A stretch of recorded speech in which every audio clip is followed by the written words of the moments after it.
YCP సర్కారులో జరిగిన అక్రమాలకు ఇప్పుడు అధికారులు మూల్యం చెల్లించుకుంటున్నారు. నాటి ప్రభుత్వ పెద్దల అడుగులకు మడుగులు ఒత్తిన అధికారులపై కూటమి ప్రభుత్వం వేటు వేస్తోంది. కాకినాడ పోర్టులో వాటాల కోసం జగన్ మనుషులు బెదిరించిన విషయం ఇప్పుడే వెలుగులోకి వస్తోంది.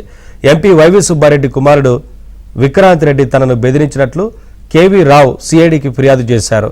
జగన్ కోసమే తాము వాటా అడుగుతున్నట్లు విక్రాంత్ రెడ్డి చెప్పినట్లు ఫిర్యాదులో పేర్కొన్నారు.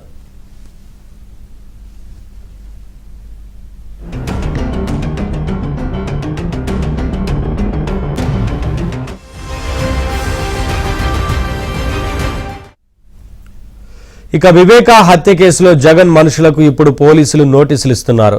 అలాగే వైసీపీ సోషల్ మీడియా పోస్టుల కేసులో కూడా కడప జిల్లా పులివెందుల పోలీసులు వేగం పెంచారు.